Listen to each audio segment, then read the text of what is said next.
মনে হলেই তো সেদিন রিদওয়ান এই পৃথিবীতে এসেছে। দেখতে দেখতে রিদওয়ানের 11 মান্থ হয়ে গেল। রিদওয়ান হচ্ছে গিয়ে 22 তারিখ হচ্ছে 11 মাস শেষে 12 মাসে পড়েছে।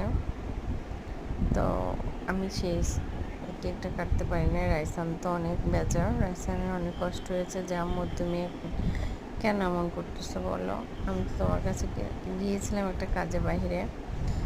রাইসান বলতেছে আম্মু প্লিজ আমি তোমার কাছে আর এখন কিছু চাবো না, এখন শুধু রিদওয়ানের জন্য একটা কেক নিতে চাই। তো রিদওয়ানের জন্য ছোট্ট কেকটা নিয়ে আসলাম।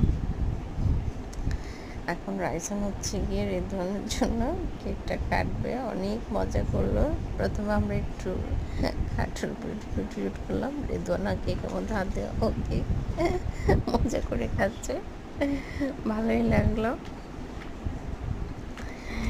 তো এই তো আর 1 মাস পরে হচ্ছে রিদওয়ানের 1 ইয়ার হবে। দেখতে দেখতে সময়গুলো পার হয়ে যাচ্ছে। মনে হচ্ছে এই তো সেই দিন আমি খুব অসুস্থ, হসপিটালে ভর্তি, আমি বাঁচবো কি না তার কোনো নিশ্চয়তা নেই। রিদওয়ান এই পৃথিবীর আলো দেখবে কিনা তার কোনো নিশ্চয়তা নেই। আল্লাহ আসলে কখন যে কি আমাদের জন্য করে আমরা কেউ বলতে পারবো না। আল্লাহর সিদ্ধান্ত সবচেয়ে বড় সিদ্ধান্ত। তা আমার ছোট্ট 2টা বাচ্চার জন্য সবাই দোয়া করবেন, আল্লাহ যাতে ওদেরকে মানুষের মতো মানুষ করে, ভালো মানুষ করে, আল্লাহর পথে চলে।